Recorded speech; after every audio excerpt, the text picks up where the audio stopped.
ಸಿರಿಮನ ವೀಕ್ಷಕ ಬಂಧುಗಳೇ ನಮಸ್ಕಾರ. ಈ ದಿನ ಅತ್ಯಂತ ವಿಶೇಷವಾದ ಒಂದು ವಿಡಿಯೋದೊಂದಿಗೆ ಬಂದಿದ್ದೇನೆ ಸ್ನೇಹಿತರೆ.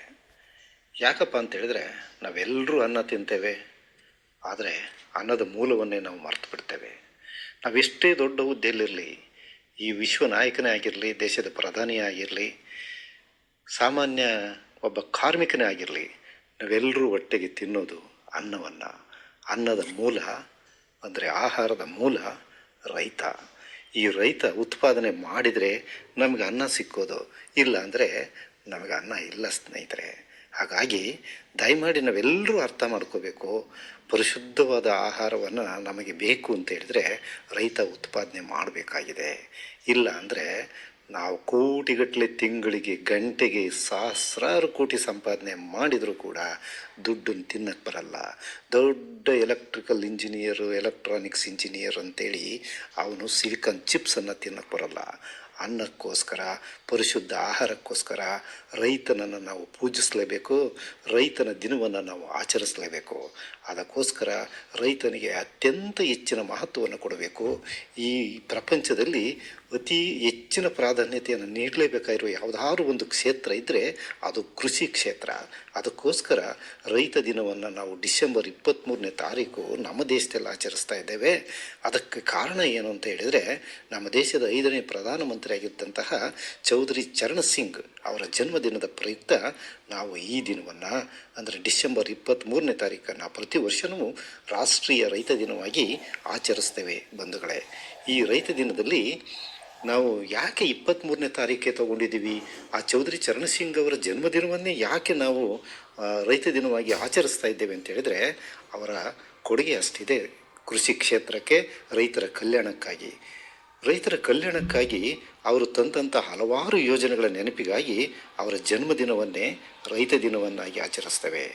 ದೇಶದ ಮೊದಲ ಪ್ರಧಾನಿಯಾಗಿದ್ದಂತಹ ಜವಾಹರ್ಲಾಲ್ ನೆಹರು ಅವರನ್ನು ಕೂಡ ಕೃಷಿ ನೀತಿಗಳ ವಿರುದ್ಧವಾಗಿ, ಅವರ ವಿರುದ್ಧ ಕೂಡ ಇವರು ಮಾತಾಡ್ತಾರೆ.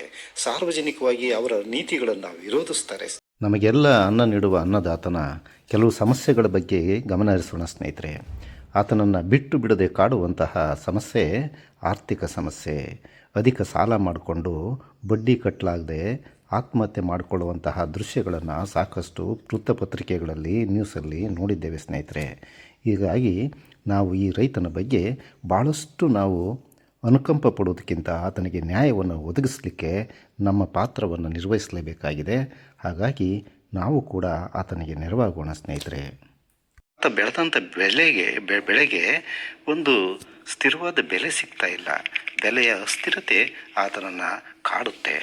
ಸಾಗಾಣಿಕೆ ವೆಚ್ಚ ಮತ್ತು ಮಾರುಕಟ್ಟೆಯ ಕೊರತೆ ಇದು ಕೂಡ ಸಾಕಷ್ಟು ಆತನಿಗೆ ನಷ್ಟವನ್ನು ಉಂಟು ಮಾಡುತ್ತೆ. ತಾನು ಬೆಳೆದ ಸ್ಥಳದಿಂದ ಸಾಗಾಣಿಕೆ ಮಾಡಿಕೊಂಡು ಮಾರುಕಟ್ಟೆಗೆ ಕೊಂಡೊಯ್ಯಬೇಕಾದ್ರೆ ಸಾಕಷ್ಟು ಸಂಕಷ್ಟವನ್ನು ಅವನು ಪಡಬೇಕಾಗುತ್ತೆ, ಅದಕ್ಕೆ ವೆಚ್ಚ ಮಾಡಬೇಕಾಗುತ್ತೆ. ಇನ್ನು ನೈಸರ್ಗಿಕ ಸಮಸ್ಯೆಗಳಿಗೆ ಬಂದರೆ, ಮಳೆ ಅಕಾಲಿಕವಾಗಿ ಬೀಳ್ತದೆ, ಅತಿವೃಷ್ಟಿಯಾಗಿ ಬರ್ತದೆ. ಎರಡೂ ಸಂದರ್ಭದಲ್ಲಿ ರೈತ ಭಾಳಷ್ಟು ನಷ್ಟವನ್ನು ಅನುಭವಿಸ್ತಾನೆ. ನೈಸರ್ಗಿಕ ವಿಪತ್ತುಗಳು ಕೂಡ ಚಂಡಮಾರುತ, ಬಿರುಗಾಳಿ, ಆಮೇಲೆ ತಾಪಮಾನದಲ್ಲಿ ಅತ್ಯಂತ ಹೆಚ್ಚು ತಾಪಮಾನ ಉಂಟಾಗೋದು, ಈ ಸಂದರ್ಭಗಳಲ್ಲೂ ಕೂಡ ಆತ ಭಾಳಷ್ಟು ನಷ್ಟವನ್ನು ಅನುಭವಿಸ್ತಾನೆ. ಆತ ಬೆಳೀತಾ ಇರೋದು ತನಗೋಸ್ಕರ ಅಲ್ಲ, ಇಡೀ ದೇಶಕ್ಕಾಗಿ, ಇಡೀ ಪ್ರಪಂಚಕ್ಕಾಗಿ ಆಹಾರವನ್ನು ಕೊಡಲಿಕ್ಕೆ ಬೆಳೆಯುವಂಥ ರೈತ ಇಷ್ಟೆಲ್ಲ ಸಮಸ್ಯೆಗಳನ್ನು ಎದುರಿಸ್ತಾ ಇದ್ದಾನೆ. ಇತ್ತೀಚೆಗಂತೂ ಭೂಮಿ ವಿಭಜನೆಯಿಂದ ತುಂಡು ಭೂಮಿಯಾಗಿ ಅರ್ಧ ಎಕರೆ, ಕಾಲು ಎಕರೆ, ಈ ರೀತಿಯಾಗಿ 4 ಕಡೆಗೆ 4 ಬಾರಿ ಹೋಗಿ ಬರುವಂತಹ ಕೃಷಿಕನಿಗೆ ಭಾಳಷ್ಟು ಸಂಕಷ್ಟ ಎದುರಾಗ್ತದೆ. ಫಲವತ್ತತೆ ಕುಸಿತ, ಸಾಕಷ್ಟು ಅತಿವೃಷ್ಟಿ ಉಂಟಾದಾಗ ಮಣ್ಣಿನ ಸವಕಳಿ ಆಗ್ತದೆ, ಫಲವತ್ತತೆ ಕುಸಿತ ಆಗ್ತದೆ. ಸಾಕಷ್ಟು ರಸಗೊಬ್ಬರಗಳ ಬಳಕೆಯಿಂದಲೂ, ಕೀಟನಾಶಕಗಳ ಬಳಕೆಯಿಂದಲೂ ಮಣ್ಣಿನ ಫಲವತ್ತತೆ ಹಾಳಾಗಿ ಹೋಗ್ತದೆ. ಸಮಯಕ್ಕೆ ಸರಿಯಾಗಿ ಬೀಜ, ಗೊಬ್ಬರ ಲಭ್ಯ ಆಗದೇ ಇರತಕ್ಕಂಥದ್ದು ಕೂಡ ರೈತನಿಗೆ ಭಾಳಷ್ಟು ಕಷ್ಟ ಆಗ್ತದೆ ಕೃಷಿಯನ್ನು ನಿರ್ವಹಣೆ ಮಾಡಲಿಕ್ಕೆ. ಹಾಗಾಗಿ ನಮ್ಮ ಸರ್ಕಾರಗಳು, ನಮ್ಮ ಸಮಾಜಗಳು ಹಾಗೂ ನಮ್ಮ ಎಲ್ಲ ನಾಗರಿಕ ಬಂಧುಗಳು ರೈತ ಬೆಳೆದಂಥ ಬೆಳೆಗೆ ಉತ್ತಮವಾದ ಬೆಲೆಯನ್ನು ಕೊಟ್ಟು ಕೊಂಡುಕೊಳ್ಳಬೇಕು.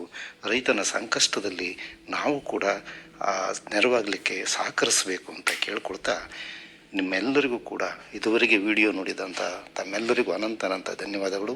ದಯಮಾಡಿ ನಮ್ಮ ಚಾನಲ್ ಸಬ್ಸ್ಕ್ರೈಬ್ ಮಾಡಿ, ವಿಡಿಯೋ ಲೈಕ್ ಮಾಡಿ, ಶೇರ್ ಮಾಡಿ ಅಂತ ಕೇಳ್ಕೊಳ್ತಾ ಇನ್ನೊಮ್ಮೆ ಉತ್ತಮ ವಿಡಿಯೋದೊಂದಿಗೆ ಬರಲಿದ್ದೇನೆ ಸ್ನೇಹಿತರೆ.